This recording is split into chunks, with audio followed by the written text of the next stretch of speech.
Hi guys, welcome back to another Matchbox Garage video. I'm Rob, and today we've got a couple of packages here to unbox. What I've done is because actually it took me so long to unpackage this, I've kind of reset the video, and now we can actually open this up, and rather than take so long, because the packaging was very good. But anyway, let's start with this one.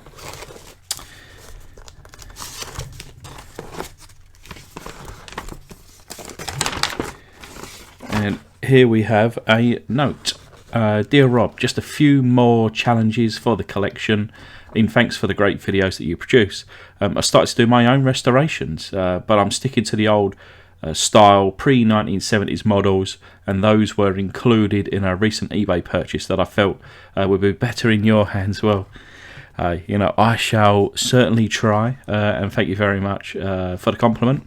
The caustic soda works great, and I've already stripped the paint off of a few models in preparation for painting, but I need to get a few things in place before that can happen. I must admit, there are probably, I don't know whether it's surprisingly or unsurprisingly, so many factors and kind of steps and things that really are needed in order to do this. And obviously I've learned as I've gone along, and I need certain things or I don't need certain things. But ultimately, if this is for you, if you want to do these restorations, these customs, just watch all the videos. Not only mine, but there are so many great creators that show you how to do it and what they use, and you kind of use a few bits to better suit yourself. So anyway, it also come in handy for unblocking the loo, and indeed, so caustic soda. Now, people have said to me before, you can't pour that down the drain, or you can't pour that down the sink, or you can't pour that down the toilet. That's what this stuff is for. Caustic soda is sold as like a drains unblocker or a drains cleaner, and as you can imagine, I probably have the cleanest drains in London. So anyway, it was blocked a few days ago, but that's probably more information than you need. Anyways, look forward to new videos as they arrive. Regards, Tony Hughes. Thank you, Mr. Hughes. I know you kindly sent me another package recently, so thank you very much for sending a second. But let's have a look to see what we got. And of course, Tony's letter there, along with previous letters, they all go up on my wall. Wow. I see some very nice bits and pieces here. Oh, that's different. So that's Corgi Cubs. I've never seen that before. Let me just move my light around. Corgi Cubs, made in Great Britain. Look at that. Really lightweight. Obviously plastic base here. Pretty basic wheels. Unfortunately a bit broken off of the back there, but that's certainly fixable. I need to do a bit of research on this one. I wonder whether a glass was in here. Looks like it's been overpainted perhaps. Yeah, it looks like it was more of a brighter white, and then it's been overpainted in more of a, I guess, a creamy colour. But it's an interesting car. I've never seen one like that before. Stuffs that I've not seen before, I have more of an interest to restore it. Anyway, that'll need some further investigation. So what have we got here? This is a Corgi Major Toys, made in Great Britain. See the little fella in there? Wow, what's that? Priestman? I'm assuming it would have had some kind of string up here, down here, and then like a winding mechanism. I'm assuming it should have been on tracks. We've got a wheel missing here. Some cool decal on the side there. I really like that. We've got a place over in Kent. It's probably about maybe an hour's drive away from me, which I've taken my children to. To be honest, it's I've kind of gone for myself rather than my children, but it's called Diggerland, and you get to drive or kind of operate this kind of machinery. And being the office-based person that I am, kind of using this great big stuff is, well, for me, is a real excitement. That is a cool toy. Bit of research on that one, I think. But anyway, very nice. Oh well, this is lovely. Oh, so this is a Hot Wheels. This is a full Bronco. Cool little motorbike on the back. That's a shame, you got the broken glass in there. But otherwise, I've never seen that before. Them wheels are a bit funny looking. Made in Hong Kong. Would you believe I've still not customised or restored a Hot Wheels? Could this be the first one?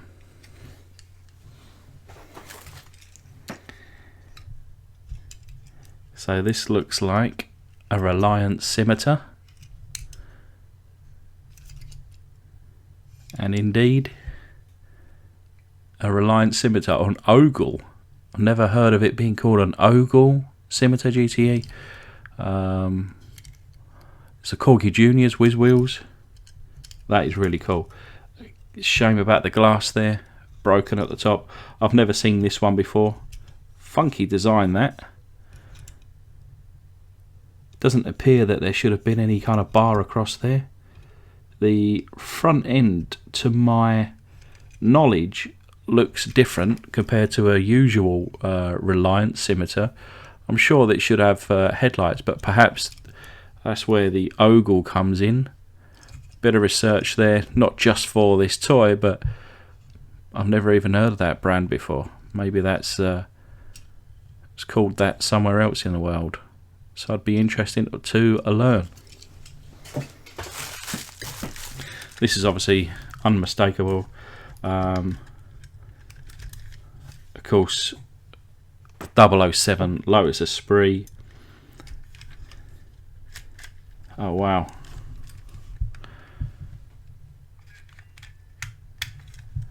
That is quite special.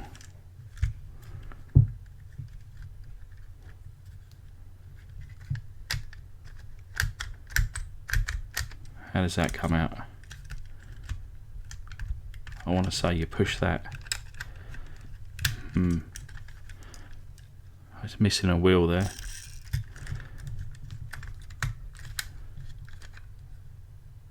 Looks like maybe something missing here, some missiles or something. So how does this come back out? Push that. Oh, there we go. How cool is that? So it's this bit here. This demands to be restored, doesn't it? We've got that decal around the front though. I'm going to need to do some research. Obviously decal on the front there, 007. This looks like it's been over painted again. Looks like it's got some kind of cream on the underside here. Need to find the rear light decal. Need to figure out what's at the back there. I'm going to guess there's some kind of like missile. There's something broken on this. But wow. Yeah, that's pretty special, that one.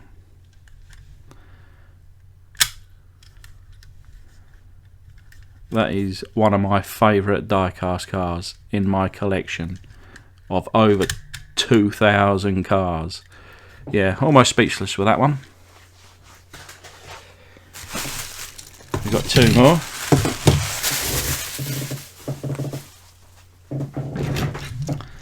So this is a nice little thing. Corgi Toys Whiz Wheels Batoni Shake Buggy. I really like the wheels actually on that. Normally they come with, I don't know, some old junk that I'd want to replace, but actually these are really nice. It's a cool interior. It appears everything is here actually. Looks like all the engine pieces are there. The horns on the top are present. Whatever these are on the side. So what this? That's the Chrysler Star, is it not? Interesting. I wonder what kind of colour. Bearing in mind you've got the green interior. And obviously not forgetting, probably most important really, the glass section there is present and in good condition. That's lovely.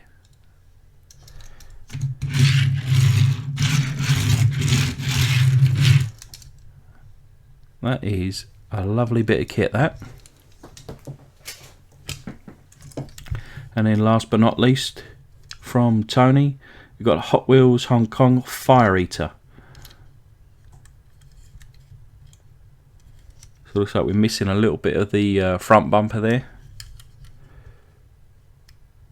I was going to say maybe the glass is broken, but I can't imagine it's broken on both sides. It must be missing from the factory.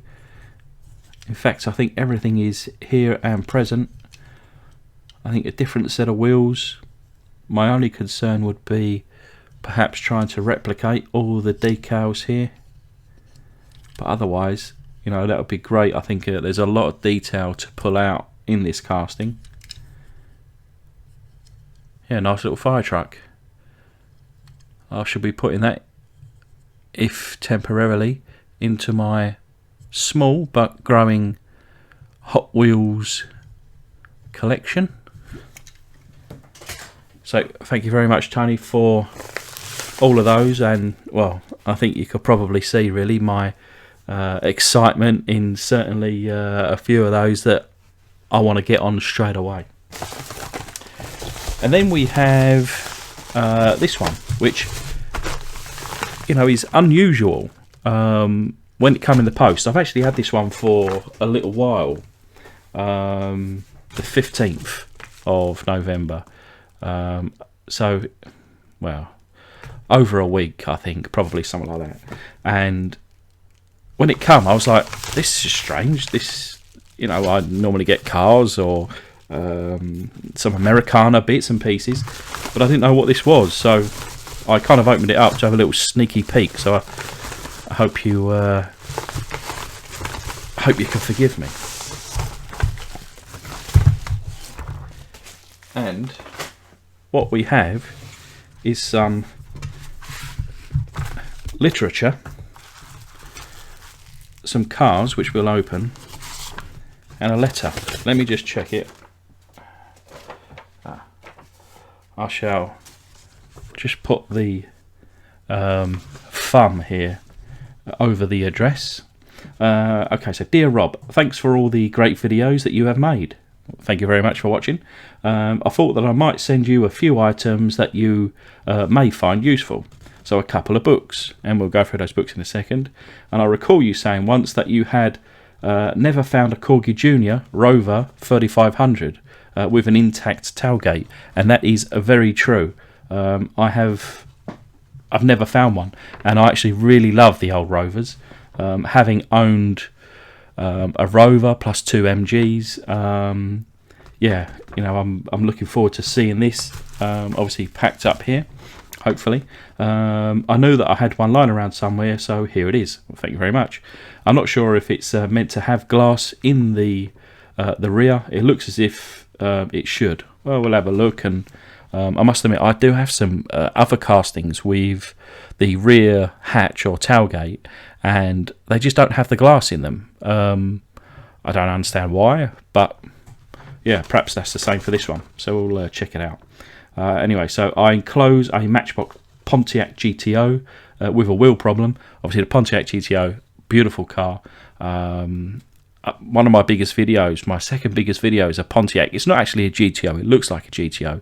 It's a Pontiac Grand Prix, and yeah, to me, it looks like a GTO. But anyway, it might be a fun restoration. Enjoy. Best regards, Brian. Is that Brian Artillery? Oh, my real name is Ian Luck, but I'm happy to be known as the above. Cheers. Well, Brian, Mr. Artillery, thank you, sir. Let's have a little look at these cars and these books. What should we open first? Let's open up the cars.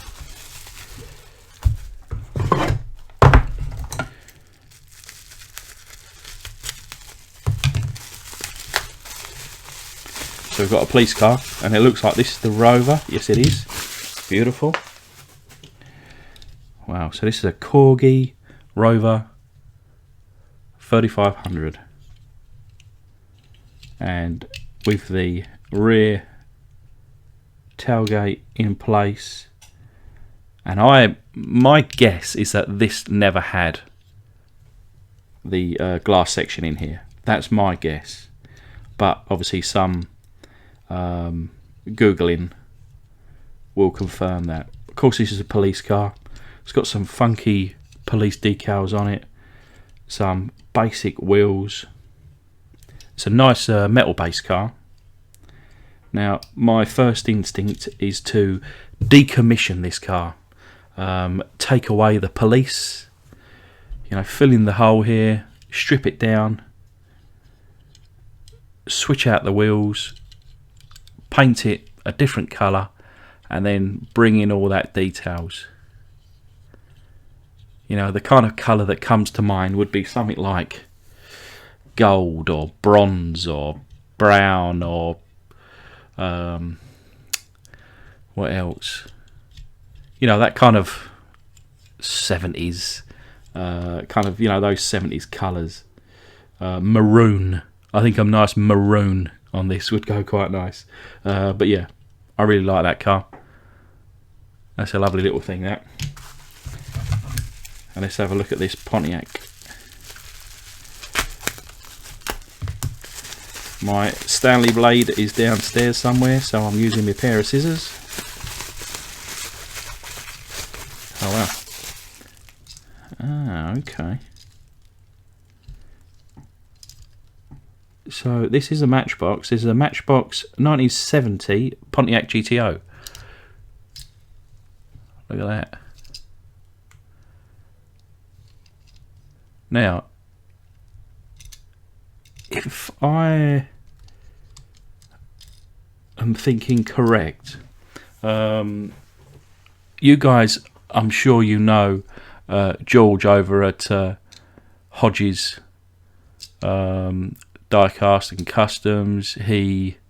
I'm sure he owns, in real life, in real one-on-one scale, a Pontiac like this. And hopefully, if he is going to comment on this video, he will confirm. I'm not too sure whether it's a GTO, but I think it's like that. I think it's a Judge. Is it a Judge? I can't remember. I'm sure he sent me a picture of it, and it was a beautiful car. But it's something like this. And it's definitely a Pontiac anyway. But that is beautiful. I wonder whether this is... I watch a program called Street Outlaws. And Chief, who's the kind of... well, he's the chief. But Chief, he drives a Pontiac. And I'm sure that's a GTO Judge of probably around 1970. Obviously, this one should have had a spoiler, but maybe kind of recreate that.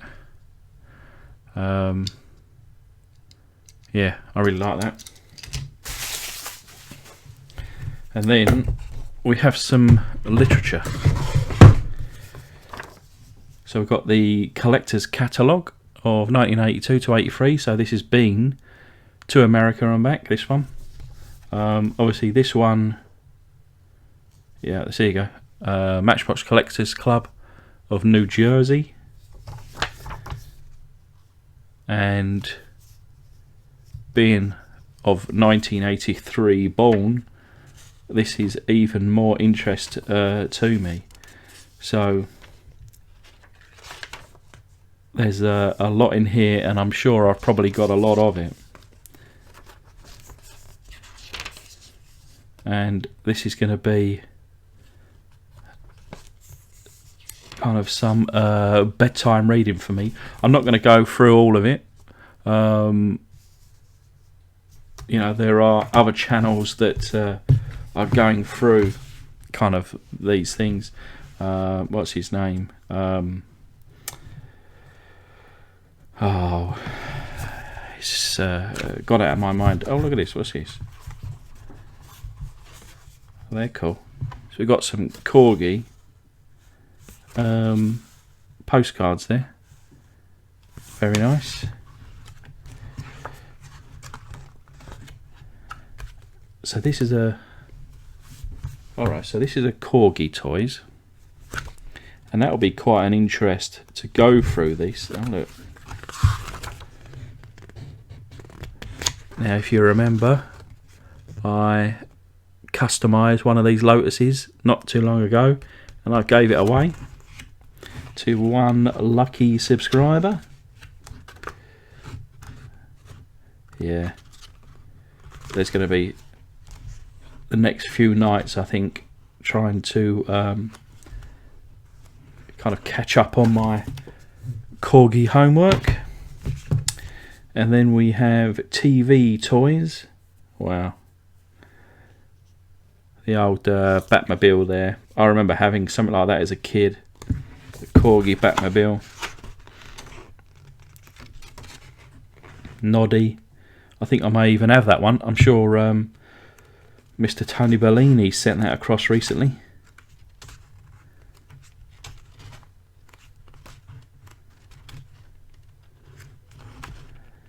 So plenty to go through with that one. And then we've got Britain's toy car wars. Dinky versus Corgi versus Matchbox. And this channel is, of course, Matchbox Garage. But, you know, I do have a love for all brands, to be fair. It's not that I prefer any one brand over the other. It's just that, well, my own dad, having worked for Matchbox, plus living probably within 20 miles of the original factory, means that, you know, there's an abundance of old Matchbox around where I live. So you know, it's just probably natural that I guess 90% of my collection just so happens to be Matchbox. But I am building up my Dinky and Corgi and you know, other brands on the side. So oh, there you go. So that's the factory that my dad worked at. Lesnie's enormous Hackney factory, where countless millions of Matchbox cars were assembled, opened in 1963. So, you know, I've never seen a picture of that factory before. How cool is that? And my dad worked in there in the late 70s. He didn't work in there for too long, to be honest. But you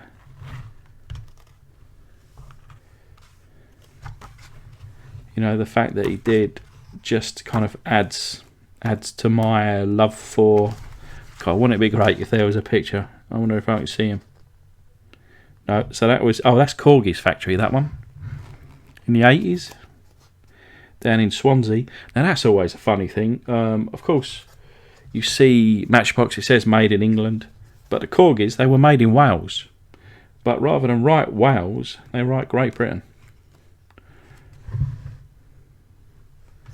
You know, Dinkies there.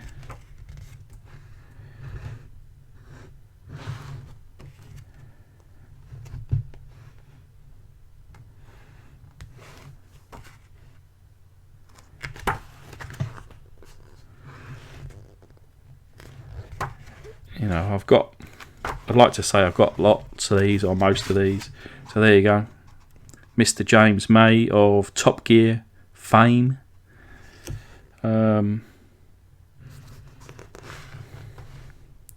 He's a cool guy, I like him.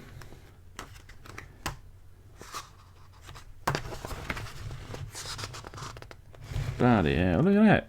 In Christie's, this dinky sold for £12,650. Anyway, just to bring both Mr. Brian Artillery and Mr. Tony Hughes, guys, thank you very much. I've got a lot to be getting on with here, lots to be playing with, lots to restore, and certainly lots to be reading, so I better get on with that. And thanks everybody else for watching, and hopefully you'll stick around for the next one.